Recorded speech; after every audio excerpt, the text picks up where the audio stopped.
ہے کام مسلمان کا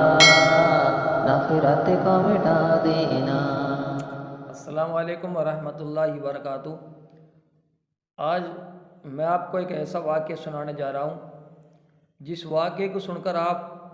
حیرت زدہ ہو جائیں گے۔ یہ جو شخص آپ دیکھ رہے ہیں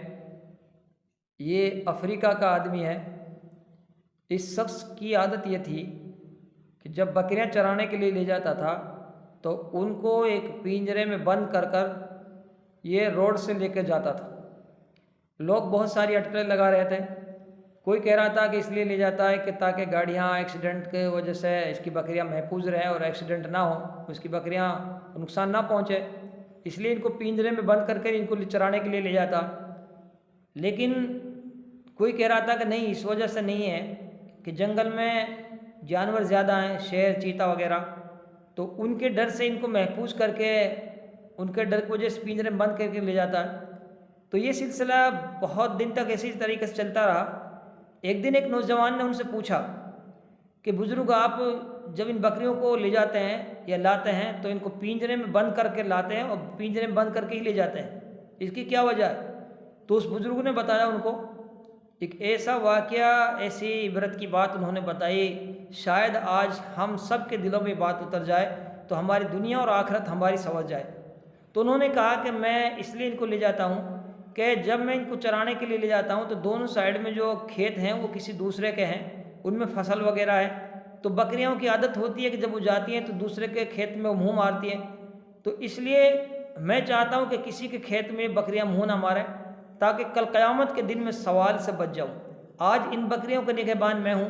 ان کا ذمہ دار میں ہوں، اگر انہوں نے کسی کے کھیت میں منہ مارا تو یہ پوچھ تاچھ مجھ سے ہوگی، اس لیے میں احتیاطی کے طور پر ان کو پنجرے میں بند کر کے لے جاتا ہوں۔ جب جنگل ختم ہو جاتا ہے، جہاں جو فصل وغیرہ ختم ہو جاتی ہیں، تو وہاں میں ان کو پنجرے سے باہر کر دیتا ہوں اور وہاں یہ گھاس وغیرہ کھاتی ہیں۔ جس وقت میں ان کو لاتا ہوں تو اس وقت بھی میں یہی سوچ کے لاتا ہوں کہ کسی کے کھیت میں منہ نہ مارے۔ تو یہ ایک بہت بڑی ایک عبرت کی بات تھی انہوں نے جو کہی،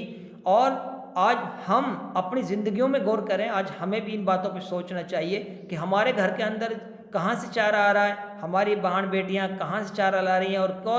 کو ہمارا جو جانور جو گھاس پھوس کھا رہا ہے وہ کس طریقے سے کھا رہا ہے، ہم اس کا دودھ بھی پی رہے ہیں اور پھر ہم اس پر ہمیں دھیان نہیں دیتے یا ہمیں اس کے بارے میں سوچتے نہیں ہیں کہ آج ہماری بہن بیٹیاں کس کے کھیت سے کسی بغیر پوچھے بغیر اجازت کے کس کی فصل کو کاٹ کے لا رہی ہیں، یا کس کے کھیت میں نقصان ہو رہا ہے، کس کے ہماری بکریاں کس کے کھیت میں چر رہی ہیں، ہمارے جو گائے بھینس وغیرہ جو بھی ہے وہ کس کے کھیت میں نقصان کر رہی ہیں۔ تو ان تمام چیزوں کے لیے ایک عبرت کا واقعہ کہ ایک بزرگ آدمی کہ ان کا زندگی کا یہ معمول تھا کہ اپنی بکریوں کو پنجرے میں بند کر کے لے جاتے تھے اور پنجرے میں بند کر کے لاتے تھے تاکہ مجھ سے قیامت کے دن یہ سوال نہ ہو کہ تو ان کا ذمہ دار تھا، تو تیرے ہوتے ہوئے ان بکریوں نے یہ نقصان کیا تو اس کے ذمہ دار تو ہے۔ اس لیے دوستو، ہم اس ویڈیو کو زیادہ سے زیادہ شیئر کریں اور ہر نوجوان تک اس ویڈیو کو پہنچائیں۔ اگر یہ دین کی بات ہے، اگر آپ کی دین کی بات کی وجہ سے کسی ایک کو بھی نفع ہو گیا، کسی ایک کے ذہن میں بھی بات بیٹھی، تو انشاءاللہ ہم دنیا میں جس مقصد کے لیے آئے وہ مقصد ہمارا